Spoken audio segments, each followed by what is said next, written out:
Bonjour, alors aujourd'hui nous allons monter une petite nymphe pour pêcher à vue sur les bordures.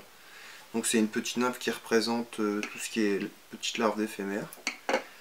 Elle est assez bien connue des pêcheurs puisque c'est ni plus ni moins une sorte de petite variation d'une nymphe quille. Donc on commence par son lestage. Donc ici je vais faire on va dire un lestage classique pour la nymphe à vue. 4-5 tours de plomb de 4/10. Je débute mon fil de montage, j'emprisonne le plomb. Je reprends le fil, j'aime pas ça quand c'est bourriffé. Voilà. On prend sa plume de pardot, quelques fibres pour former les cercles. On vient déposer les fibres. 3-4 tours, on ajuste la longueur de ces cercles et on amène son fil à la courbure. Coupe l'excédent, on prend sa quille. Alors moi je l'humidifie de façon à éviter qu'elle casse pendant les enroulements. On place sur le corps et on amène son fil jusqu'au plomb. On coupe l'excédent et on fend son sous-corps.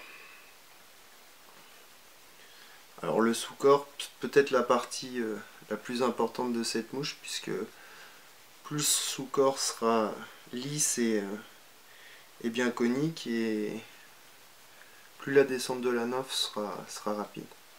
Pareil pour la résine, ça permet d'avoir un corps vraiment bien lisse en soignant ses enroulements.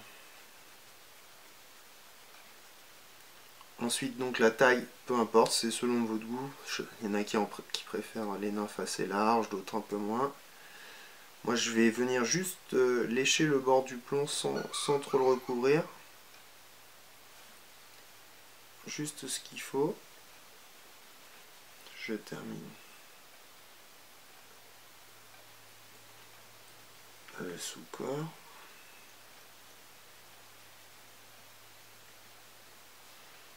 Voilà, ça me semble pas trop mal. Et là, je viens bloquer mon fil avec le whip finish vraiment au bord du plomb, de façon à ne pas avoir le fil qui glisse. Je prends ma petite pince et donc contrairement à une nymphe en quille classique où on aurait fait des enroulements joints, là on va espacer nos enroulements, donc en fait concrètement on va cercler le corps de façon à donner un peu plus de contraste dans le corps de la nymphe.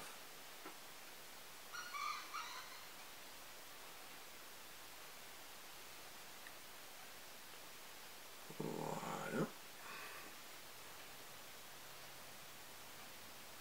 Et on vient bloquer sa quille à l'extrémité du plomb.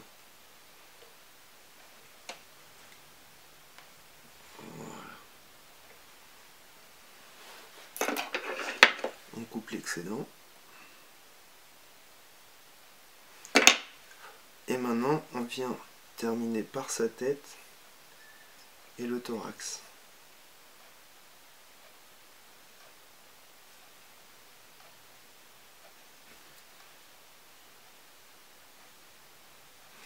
Donc c'est pareil, après c'est selon votre goût.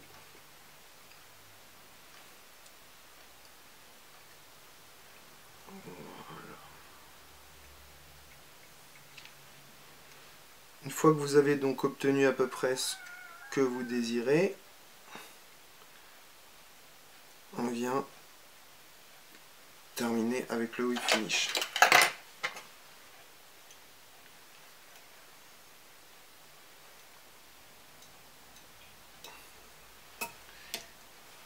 Quelques tours suffisent, pas besoin, puisque de toute manière la nymphe va être recouverte de résine.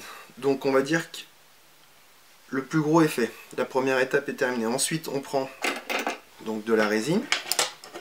Alors, personnellement, je préfère y aller à l'aiguille plutôt que d'y aller au pinceau et en mettre des tonnes. On vient appliquer donc doucement en faisant le tour de sa nymphe, en veillant à en mettre bien partout.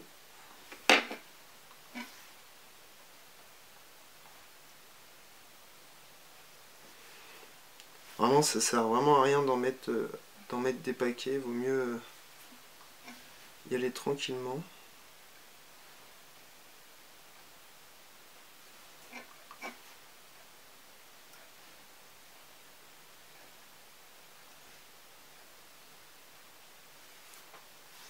Voilà.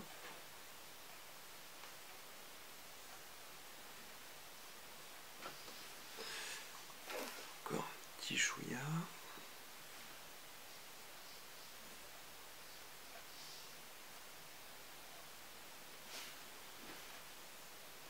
Voilà.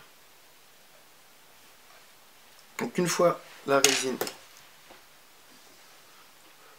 on la fait durcir.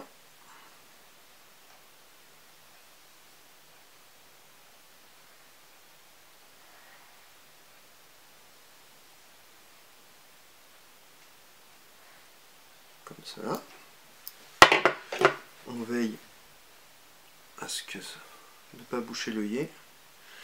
Maintenant, on prend donc son sparkle, toujours avec l'aiguille.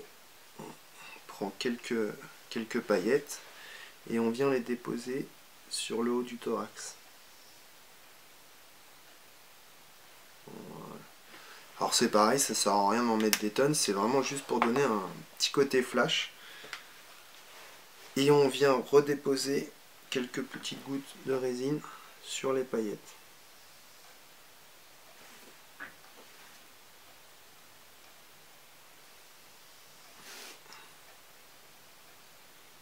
Donc c'est là où vous pouvez donner une petite forme au thorax.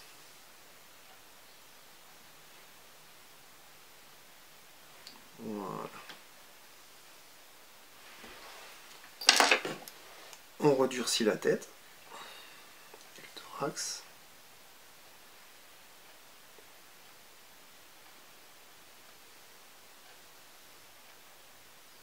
Voilà, on met un petit coup sur le corps. Et ensuite, personnellement, je rapplique un petit coup de vernis rapide. Parce que à force de manipuler la nymphe, la résine a tendance à devenir un peu mate. Donc on va essayer de garder le brillant. Je dépose toujours avec une aiguille, c'est plus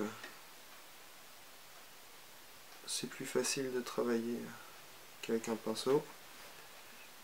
Et voilà, j'applique la petite couche de vernis, on laisse sécher, mouche terminée.